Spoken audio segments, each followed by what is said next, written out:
Hello, everyone, and welcome back to the Weekly Win. I'm Ken, and I'm joined with my co-host Tim. Welcome, everyone. Welcome.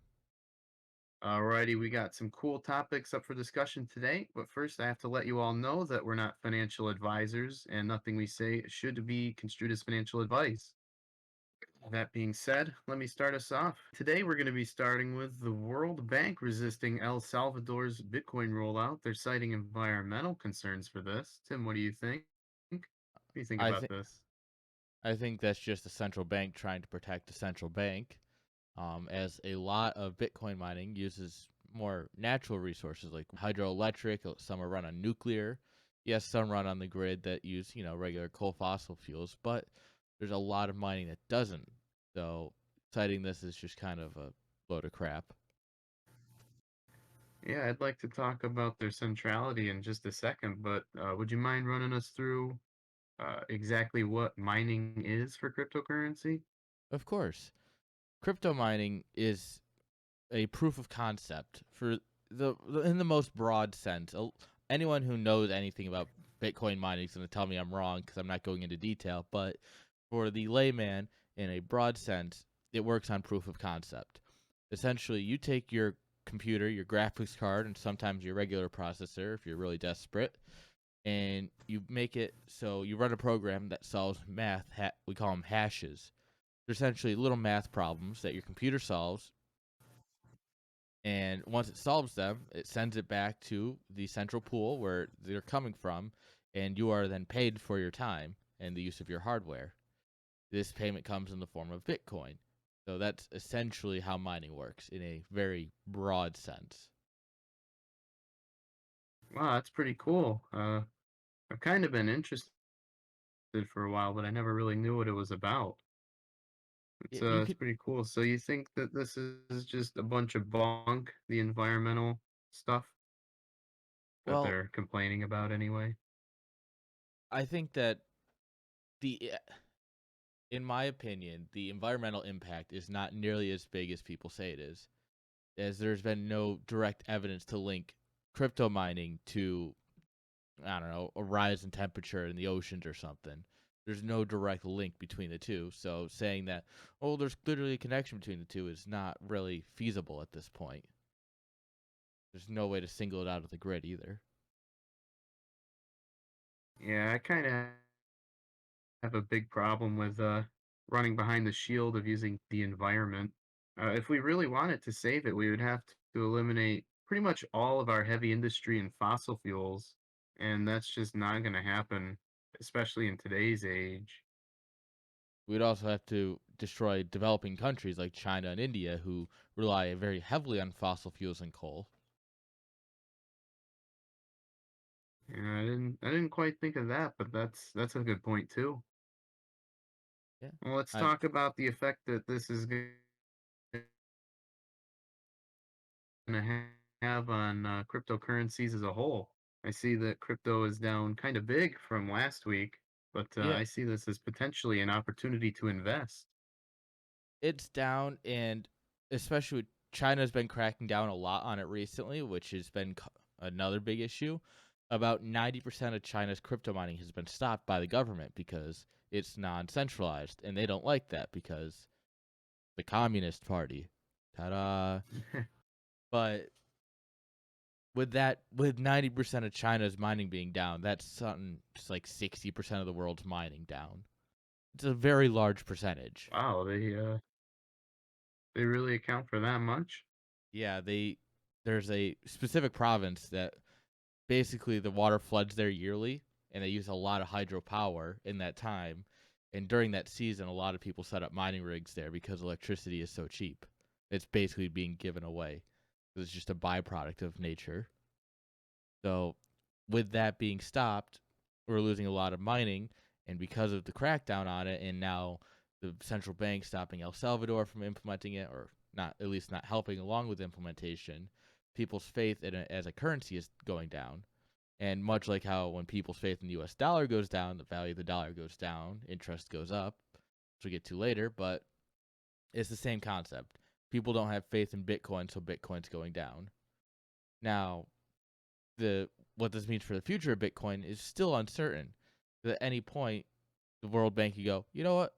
The hell with it. Let's help El Salvador make it a currency. And suddenly Bitcoin's going to shoot back up. Or other countries can come out and start banning crypto mining, and immediately all cryptocurrency crashes. Hmm. Yeah, I happen to think that crypto is going to bounce back really big, kind of regardless what the World Bank does.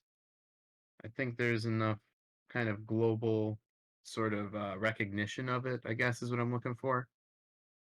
That, yeah, enough people know about it that it's not that it's too big to fail, but there will always be at least someone who wants to invest in it and make it make money.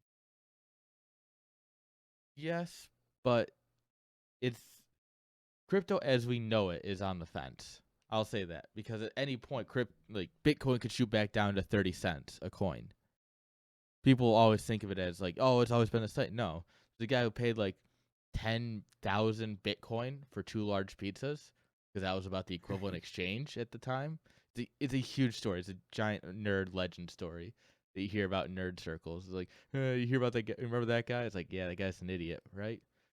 But people forget that at a time it was worth pennies. So there's no reason that it can't go back to being worth pennies as soon as it's not seen as a viable currency anymore by the people who use it. That's a pretty interesting take, and one I definitely appreciate. You guys can let us know what you think as well. The Very comments are interesting. the comments are always open. And now, speaking of a topic that's going to get us a lot of comments, um, What Hu- do you got? Hungary, Hungary passed a new bill recently. They passed it 157 to one, so pretty popular in Hungary at least. It's a bill that's aimed at anti-pedophilia. The core of the bill essentially states that they're adding longer jail times for pedophiles and they're creating a public registry, kind of like what the U.S. has, where you have to go knock on all your neighbor's door and be like, "Hi, yes, I have sex with children," and then everyone moves out of the neighborhood because they don't want to be near you. So, Jeez. and the property value just dumps. Yeah. So they're working on that. But a small aside that was attached to the bill that was passed with it is that you can't show LGBT content to children under 18 unless you're like the legal parent or guardian, which has got everybody upset. Yeah, I personally like that. Like the whole bill. It sounds very freedom loving, if you ask me. And that kind of brings me to pointing out that Eastern Europe is slowly becoming a bastion of freedom to everybody who was black-pilled and thought that we were on the ropes. Freedom is alive and well. The Yeah. heart's beating. We need more people to spread the word.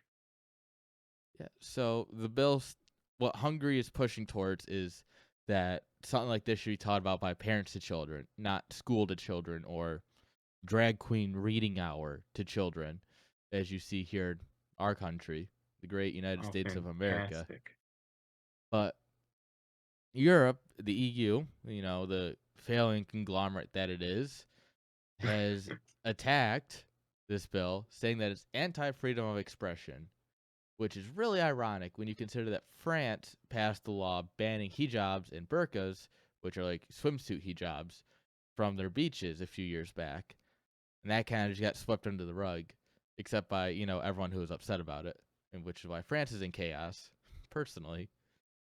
But Yeah, Macron, real quick, I'm sorry to cut you off here, but it looks to me as a Westerner, haha, that Macron can't really handle the problems of France right now.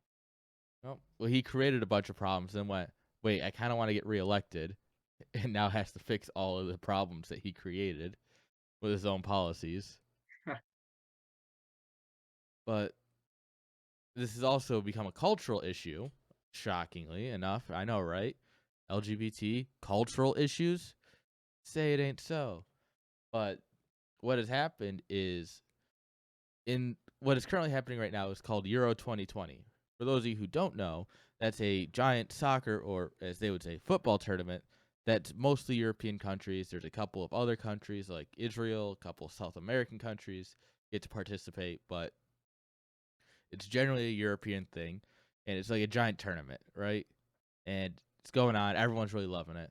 Well, Hungary played Germany recently, and that was a matchup that happened a couple days ago at this point of recording. And in Munich, they wanted to turn the lights of the Munich stadium into the pride flag, like basically as a giant FU to Hungary, who's the away team that was showing up. Well, the UEFA, the oversight committee for the tournament, said, no, you can't do that. And then they got attacked by everyone for saying that. So they released a statement. And if you happen to be a PR person and you're listening to this is not the statement you should release. Let me read it to you. UEFA respects the rainbow. Today, we are proud to wear the colors of the rainbow. It is a symbol that embodies our core values, promoting everything that we believe in. A more just and egalitarian society, tolerant of everyone, regardless of their background, belief, or gender. Some people have interpreted our decision to turn down the city of Munich's request to illuminate the Munich stadium in rainbow colors for a Euro 2020 match as political. On the contrary, the request itself was political, linked to the Hungarian football team's presence in the stadium this evening for this evening's match against Germany. For UEFA, the rainbow is not a political symbol, but a sign of our firm commitment to a more diverse and inclusive society. Ah, yes, we here at Corporation Incorporated value your flag so much, we're going to tell you you cannot be represented here, and then the very next day tell you we're sorry. Thank you for watching our product or buying our product. Sincerely, Corporation Incorporated. It's just such a poorly worded response. It's we're not being political for not doing it. You're being political for asking about it. We have the gay flag, not you. Like, wait a minute. Hold on. You want to try this again, buds? You really want to try this again? Man, this Yeah. this just highlights the chaos that the EU is in. Yeah. Western Europe's having a really bad time currently. It's okay because the Eastern Europeans are actually qualified enough to warn us about what's coming. They kind of lived under it for a little bit. That's true. Post Soviet tends to have that kind of effect on you. Speaking of living under poor administrations, we have some, what was it, breaking news Oh on yeah. Joe Biden. You want Yes. to tell us I about this? I saw this and I had to bring it in cuz it was just too funny not to. So Joe Biden was trending on Twitter. Or actually is still probably at this point. But it's not for anything good. It is Creepy Joe is what's trending on Twitter specifically because during a press conference, he kept leaning into his mic, whispering his answers because he's Joe Biden. And then he would start talking again. Then he'd go back to whispering his answers. I was like, what?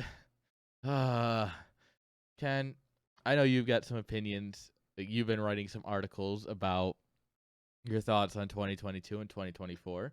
So I figure let's see what you got to say about this. Yeah, it's looking to me like the executive is failing his constituents. And it seems that a poll from Monmouth would agree with me. A recent poll, I think it was done last week actually, done by Monmouth University, found that 57% of people found that the administration was kind of not dealing with things in the best manner. This I happen to find hilarious because I told everyone before the election that this would probably be the funniest thing to happen in American politics. And here we are. We get to laugh at Joe Biden for another 3 years. Am I right, guys? I remember. anyway, anyway, let's talk about how also the Senate is starting to stonewall him. His own senators, specifically Senator Manchin, who I have ranked as my top politician for now, as well as Kirsten Sinema, and oddly enough, Dianne Feinstein has come to the defense of the Republic, telling Joe Biden that we will keep the filibuster that effectively killed H.R. 1, the For the People Act, in the Senate at a 50 to 50 vote within the filibuster. And 60 votes is needed to break for cloture, which was not met. So the motion was denied. Oof. Glad to see that one gone. It's really funny. I remember sitting there on election night with you. We were talking about this, and we had a fun back and forth about what would happen if Joe Biden won. And we'd had this conversation a couple times, but it's just this specific instance comes to mind where we agreed that if Joe Biden were to be elected, it'd probably be the worst thing for Democrats because realistically they weren't going to be able to get anything through. We assumed that we would hold the House and Senate. However, now we seem to have a temporary alliance with a couple of reasonable senators, but we knew that he wasn't going to be able to get anything through. So him trying to push all this stuff and alienating voters was going to be the best thing to happen for Republicans and possibly the worst thing to happen for Democrats. Yeah, I actually talked a little bit about that in my article on Joe Manchin, which you may find linked in the description. Maybe not, we'll see. I mentioned how Joe Biden not passing any of his signature legislation will negatively impact the Democrat loyalists, and it will positively impact the Republican partisans. So dark times loom ahead for the Democratic Party in 2022, at least in the Congress.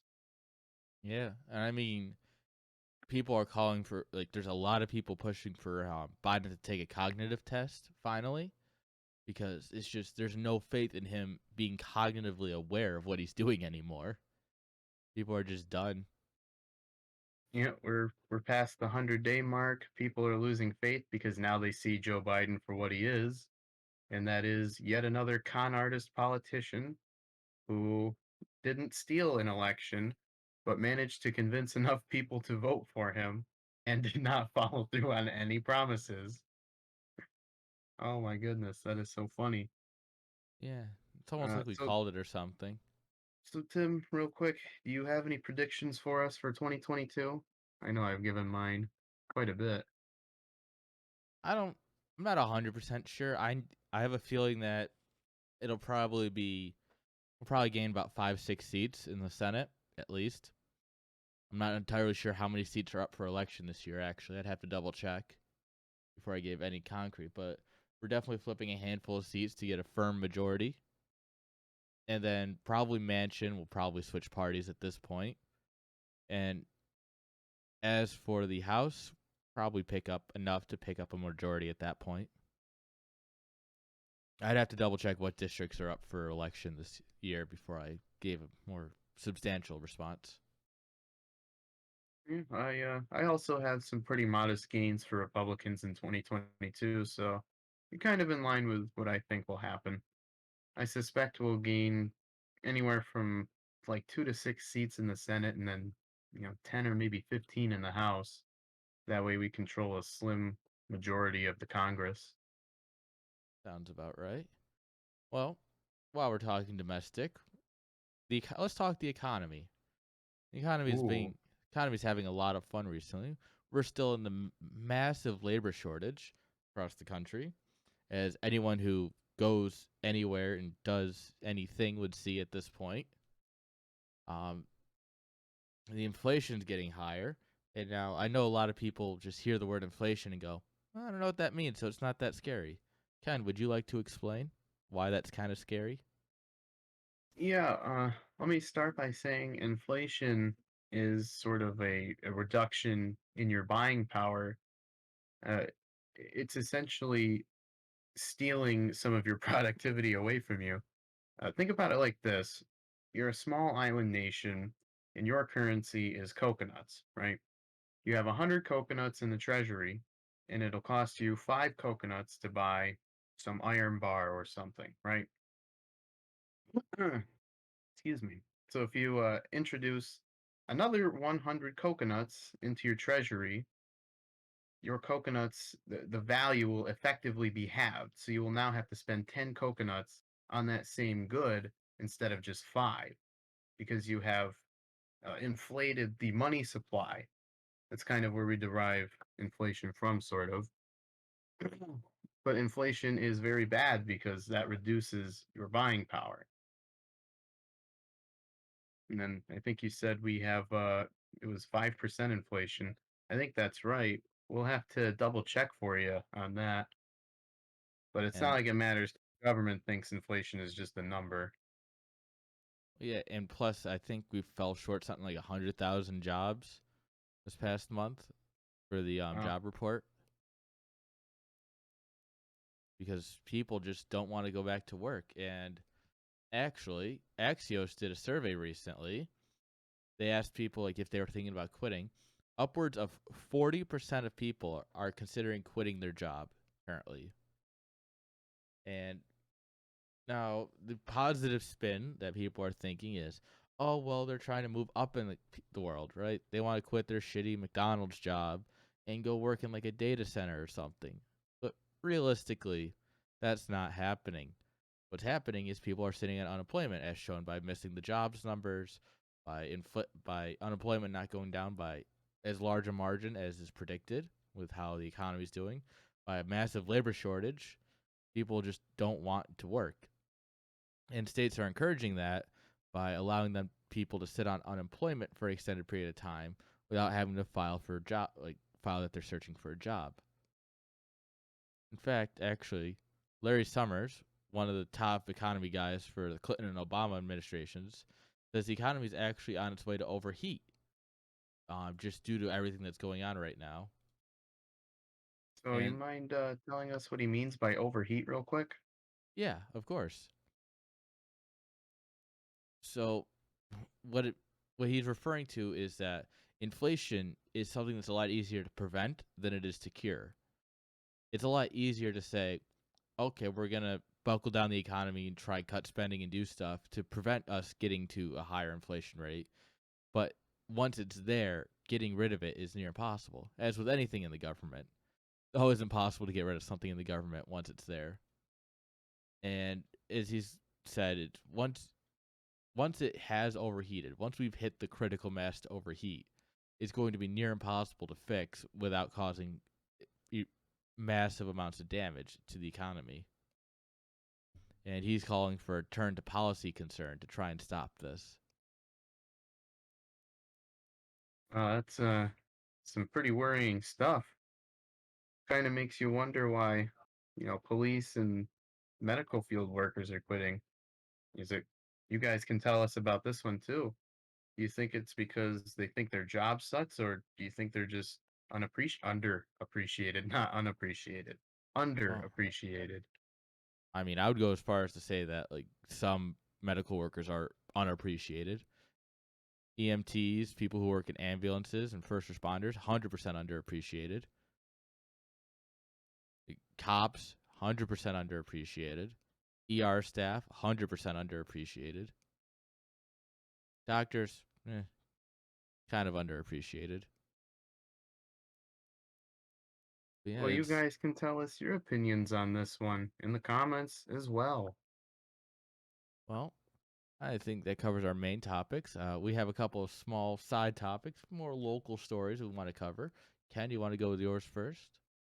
Yeah, I got something that's closer to my home, my heart, my home of Texas. Of course, I'm a New York kid, but I was born there, so I consider myself a native there. The Seattle Times actually reports that 153 people either resigned or were fired from a hospital in Houston, Texas, the Houston Methodist Hospital, after refusing to get the COVID-19 vaccine. I would just like to say I'm a little sad to see something like this happen, especially in my home state, but similar things are happening in Washington, D.C. and Maryland right now, so it's not very surprising to me. One question I would like to pose to you guys is this a question of the freedom of choice to get the vaccine? Or do you think it's ethical to ask this of their staff? I happen to fall in with the line of thinking that they should have the choice in this, but tell me what you think. And Tim, maybe you can tell me what you think as well about this. I'm actually going to come in here and disagree with you a bit.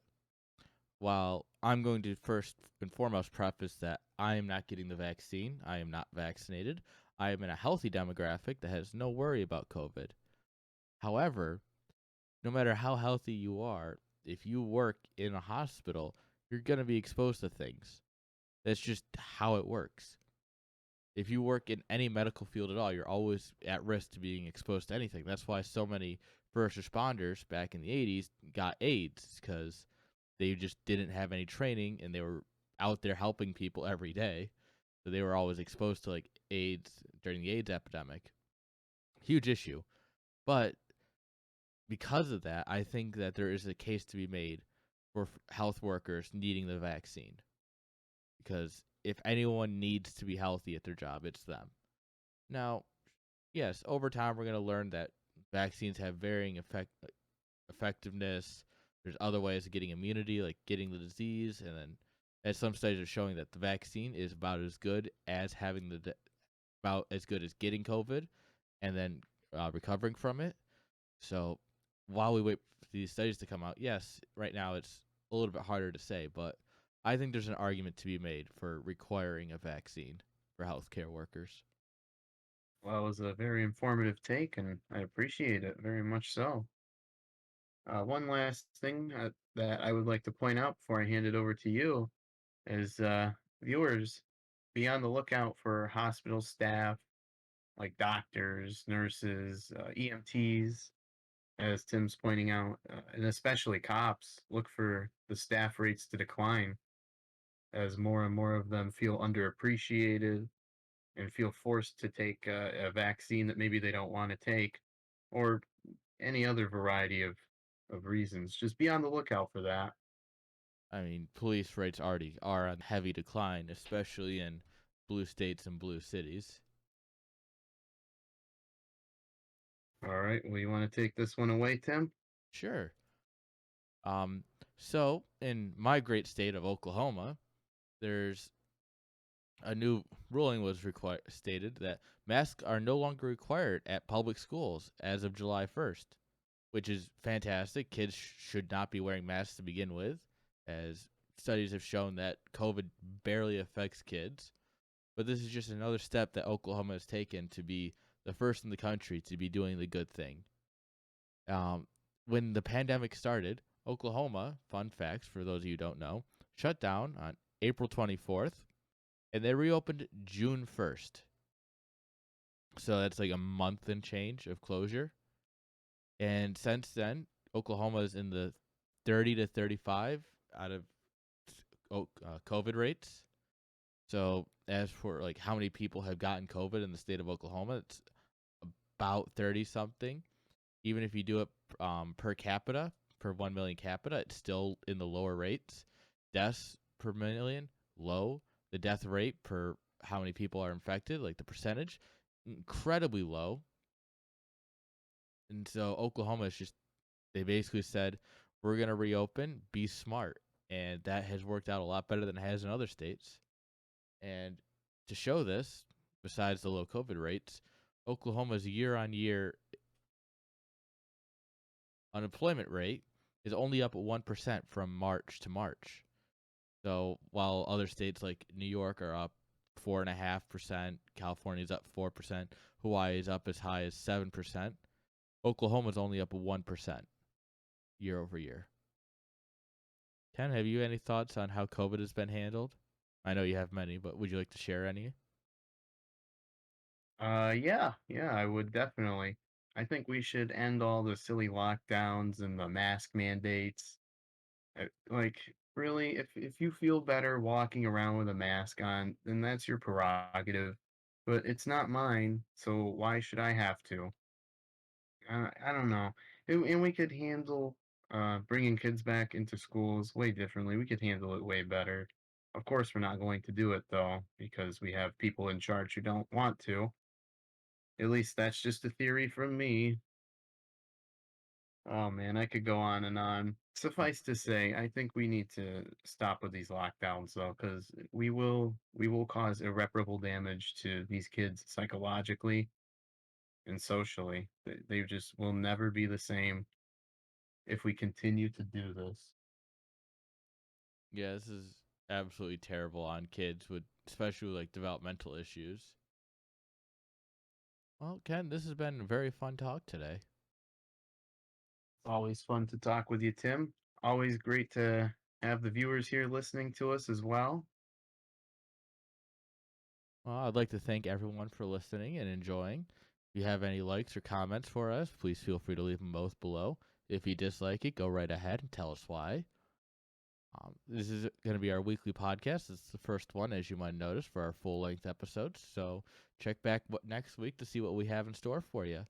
You can also look in the description below to see our website. And at our website, you'll have links to all the articles and our show notes that we're using, our bullet points. It also has links to our Substacks if you want to hear more about our shorts that we do, or if you want to hear more about just our opinions on things, you can find it there. And other than that, I hope you have a great week and God bless.